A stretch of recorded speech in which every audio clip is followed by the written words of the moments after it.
दिल्ली की बारिश आज कुछ ज्यादा ही बेरहम हो रही थी। सड़कों पर गाड़ियां धीमी रफ्तार से रेंग रही थीं और हर कोई अपने गंतव्य तक पहुंचने की जल्दी में था। ऐसे में अर्जुन वर्मा अपने स्कूटर पर भीगता हुआ रॉय एंटरप्राइजेस की 21 मंजिला इमारत के सामने रुका। ओह, फाइल भीग गई यार। उसने अपनी शर्ट की आस्तीन से दस्तावेज को पोंछने की नाकाम कोशिश की। आज उसका पहला दिन था। एक इंटर्नशिप पर रखा गया था, कंपनी के अकाउंट डिपार्टमेंट में। उसे नहीं पता था कि एक मामूली सी मुलाकात उसकी जिंदगी बदलने जा रही है।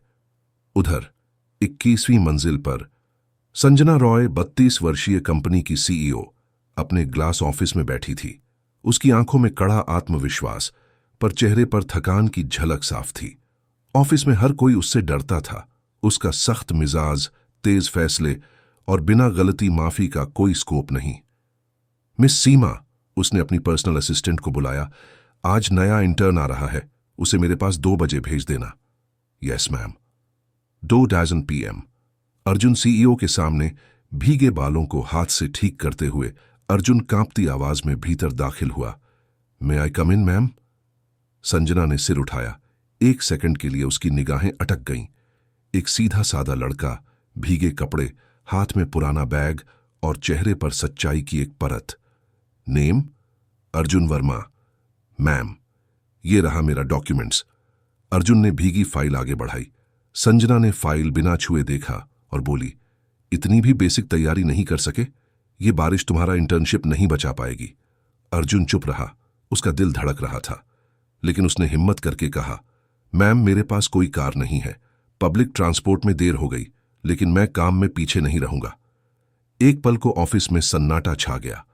संजना ने पहली बार हल्का सा मुस्कुराते हुए कहा, तुम्हें एक मौका मिल रहा है अर्जुन, ये मत भूलना। रॉय एंटरप्राइजेज में सिर्फ काम बोलता है। उसी शाम कैंटीन में अर्जुन अकेला बैठा कॉफी पी रहा था।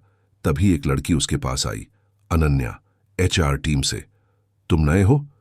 हाँ, आज पहला दिन था और पहला झटका भी। अर्जुन हंस पड़ा। अनन्या मुस्कुराई, अरे तुम तो लकी हो, मैडम ने तुम्हें खुद देखा। यहां तो लोग महीनों लाइन में रहते हैं। अरे नहीं यार, वो तो बस। अर्जुन कुछ कहना चाहता था कि अचानक उसके फोन पर एक नोटिफिकेशन आया। You have been assigned as personal assistant to CEO Sanjana Roy for this week. उसका मुंह खुला का खुला रह गया। अब तो गया काम से। अर्जुन ने अगली सुबह ऑफिस जल्दी पहुंचने का फैसला किया था। पिछले दिन जो कुछ हुआ था, उसने उसके भीतर एक अलग ही ऊर्जा भर दी थी। उसे समझ नहीं आ रहा था कि ये बदलाव संजना मैम की सख्ती का असर था या उनकी उस एक मुस्कान का जो उसने जाते जाते दी थी। बारिश अब थम चुकी थी, लेकिन अर्जुन के अंदर एक तूफान चल रहा था। वो जब ऑफिस पहुंचा तो पूरा फ्लोर अभी भी खाली था। वॉचमैन ने भी उसे देखकर हल्का सिर हिलाया। शायद ये नया लड़का कुछ अलग था। वो सीधे केबिन के बाहर पहुंचा और वहीं बैठकर फाइल्स में उलझ गया, जिसे उसे CEO को सौंपना था। कुछ ही देर बाद केबिन का दरवाजा खुला। संजना रॉय हल्की चाल में अपने ऑफिस की तरफ बरछ रही थीं। वो हमेशा की तरह फॉर्मल ड्रेस में थीं, लेकिन आज उनके चेहरे पर कुछ थकावट सी थी। अर्जुन ने फौरन खड़े होकर उन्हें सलाम किया। अर्जुन, उसने शांत लहजे में कहा, आज से तुम मेरे पर्सनल असिस्टेंट की तरह काम करोगे।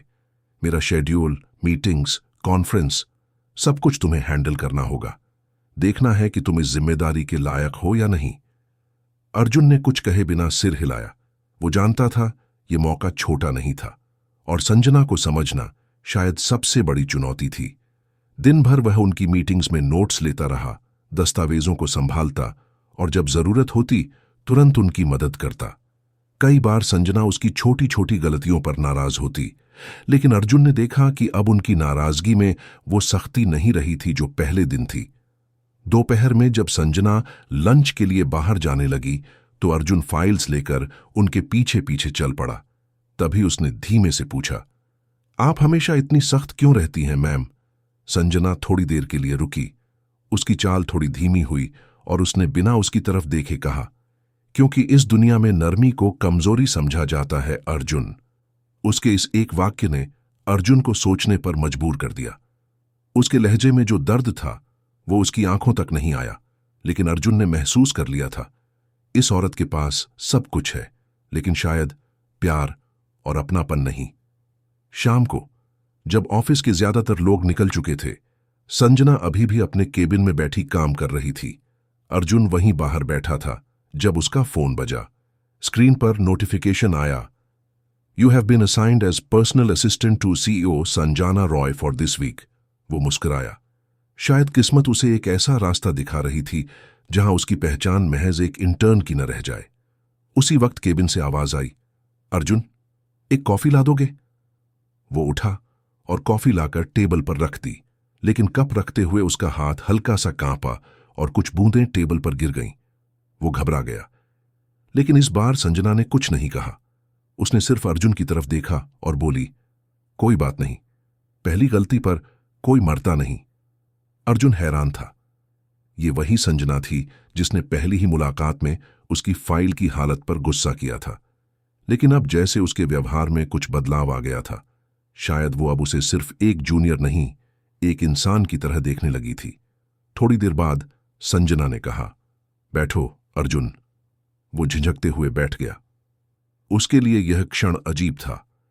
ऑफिस की सबसे बड़ी कुर्सी पर बैठने वाली महिला आज उसके सामने सामान्य इंसान की तरह बात कर रही थी।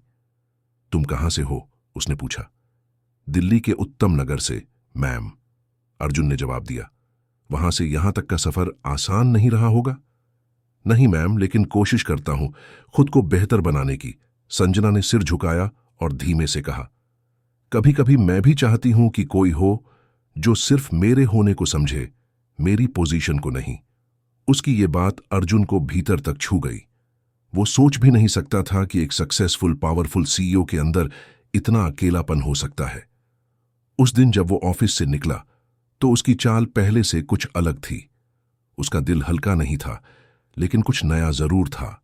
शायद एक एहसास, शायद एक शुरुआत। अगली सुबह अर्जुन कुछ ज्यादा ही तैयार होकर ऑफिस पहुंचा। शर्ट ठीक से प्रेस की हुई थी, बाल संयम से सेट किए गए थे और चेहरा साफ था, लेकिन आंखों में एक हल्की सी बेचैनी तैर रही थी।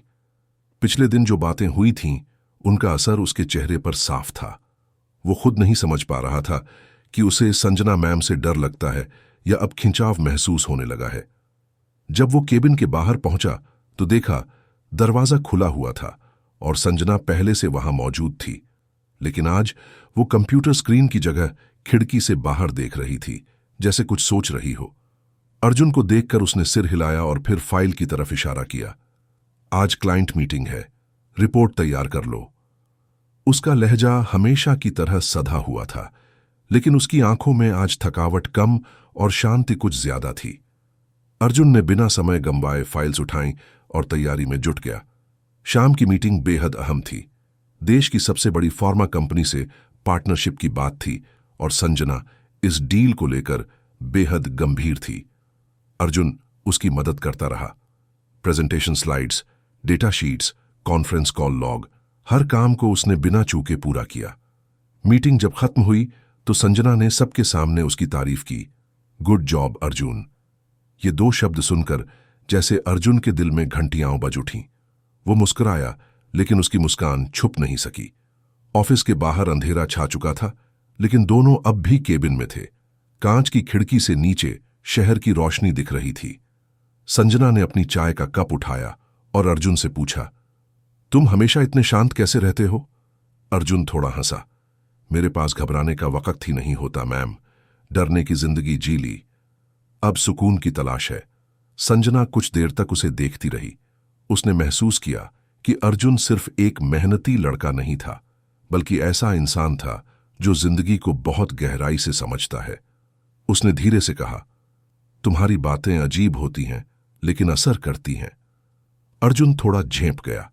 ये पहली बार था जब उसने महसूस किया कि संजना उसे सिर्फ एक जूनियर एम्प्लॉय की तरह नहीं देख रही। शायद अब वो इंसान को पहचान रही थी, उस मासूमियत को जिसे दुनिया नजरअंदाज कर देती है। थोड़ी देर बाद जब अर्जुन जाने लगा तो संजना ने उसे रोका। अर्जुन, कल मेरी बर्थडे पार्टी है, तुम आओगे? अर्जुन ठिठक गया। उसने नजरें उठाईं और पूछा, आप चाहती हैं मैं आऊं? संजना ने हल्के से मुस्कुराते हुए कहा, हां, लेकिन किसी स्टाफ की तरह नहीं, सिर्फ एक दोस्त की तरह। यह शब्द सुनते ही अर्जुन का दिल कुछ देर के लिए जैसे रुक गया। उसने सिर हिलाया। मैं जरूर आऊंगा मैम। संजना, उसने उसे टोका। आज अगर दोस्त बनकर बुला रही हूं तो नाम से बुलाओ। अर्जुन की सांसें थोड़ी गहरी हो गईं। ठीक है संजना। उस एक पल में ऑफिस का रिश्ता, पोजीशन और औपचारिकताएं सब कहीं पीछे छूट गए थे। अब सिर्फ दो लोग थे, एक जो बहुत कुछ झेल चुकी थी और एक जो हर दर्द को समझने की काबिलियत रखता था। रात को अर्जुन अपने छोटे से कमरे में बैठा, लैपटॉप बंद करके खिड़की से आसमान की ओर देख रहा था। आज चांद थोड़ा और पास लग रहा था, जैसे उसे भी पता हो कि अब उसकी जिंदगी में सिर्फ नौकरी नहीं, कोई और भी धीरे धीरे शामिल हो रही है। दिल ने पहली बार बिन पूछे कबूल किया। शायद ये प्यार नहीं, लेकिन शुरुआत तो है। अर्जुन पूरी रात सो नहीं पाया। संजना ने उसे पहली बार एक दोस्त की तरह बुलाया था और ये एहसास उसके भीतर किसी मधुर संगीत की तरह गूंज रहा था। छोटे से कमरे की दीवारों ने उसका हर ख्वाब सुना था, लेकिन पहली बार उसमें एक ऐसा चेहरा शामिल हो गया था जिसकी कल्पना उसने कभी की ही नहीं थी। संजना रॉय, एक ताकतवर सीईओ, और अब धीरे धीरे उसकी दुनिया की सबसे खूबसूरत कहानी बनती जा रही थी। अगली शाम जब वो संजना की बर्थडे पार्टी में पहुंचा तो हॉल रोशनी से नहाया हुआ था। ऊंचे तबके के लोग, चमचमाते कपड़े, मखमली कालीनें और पीछे बजती धीमी वायलिन की धुन, सब कुछ किसी सपने जैसा लग रहा था। अर्जुन थोड़ी घबराहट के साथ अंदर आया। उसके साधारण ड्रेसिंग से साफ था कि वो इस चमक ढमक का हिस्सा नहीं था, लेकिन उसके चेहरे पर जो सच्चाई थी वो इस महफिल में सबसे अलग थी। वो हॉल के एक कोने में चुपचाप खड़ा था जब अचानक सबकी निगाहें दरवाजे की ओर मुड़ गईं। वहां संजना खड़ी थी, सफेद सिल्क की साड़ी में, खुले बालों में चमकती सादगी और आंखों में एक अजीब सा सुकून। वो चलती हुई जब अर्जुन के पास पहुंची तो हर किसी की नजरें उन दोनों पर आकर ठहर गईं। तुम आ गए, उसने हल्के स्वर में कहा। आपने बुलाया था, आना तो बनता था। अर्जुन की आवाज में वही मासूमियत थी जिसे संजना अब आदत की तरह महसूस करने लगी थी। कुछ देर बाद जब पार्टी चल रही थी और हर कोई अपनी बातचीत में व्यस्त था, संजना अर्जुन को लेकर बाहर लॉन की तरफ चली गई। वहां हल्की रोशनी थी और दूर तक खामोशी फैली हुई थी।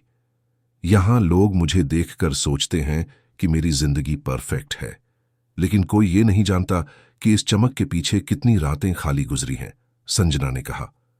अर्जुन उसकी बातें ध्यान से सुनता रहा। मैंने सब कुछ पाया है, नाम, पैसा, पोजीशन, लेकिन रिश्तों में हमेशा खालीपन रहा। उसकी आवाज धीमी पड़ गई थी। अर्जुन ने धीमे से कहा, कभी कभी एक सच्चा रिश्ता पूरी दुनिया से बेहतर होता है। अगर कोई बिना शर्त तुम्हें देखे, समझे और बस साथ रहे तो शायद पूरी जिंदगी संवर सकती है। संजना उसकी तरफ देखती रही। उसकी आंखों में पहली बार पानी सा कुछ चमकने लगा था जिसे वो छुपा नहीं सकी। उसने धीरे से कहा, तुमने मेरे लिए बहुत कुछ किया अर्जुन, वो भी बिना किसी उम्मीद के। अर्जुन मुस्कुराया, शायद क्योंकि मैं आपको सिर्फ एक सीईओ नहीं, एक इंसान की तरह देखता हूं, जिसकी आंखों में भी सपने हैं, दर्द है और बहुत सी अधूरी बातें हैं। उसी पल जैसे कोई अदृश्य धागा दोनों को जोड़ गया। पहली बार वो दोनों खामोश थे, लेकिन इस खामोशी में इतना कुछ कहा जा चुका था कि शब्द अब जरूरी नहीं थे। वापस लौटते वक्त जब अर्जुन होटल के दरवाजे की ओर बढ़ रहा था, संजना ने उसे पुकारा, अर्जुन। वो पलटा। Thank you for being here, for being you, उसने सिर झुकाकर कहा। ऑलवेज, संजना। उसकी यह एक मुस्कान पूरे जन्मदिन का सबसे कीमती तोहफा थी। अगली पार्ट के लिए लाइक, सब्सक्राइब एंड कमेंट।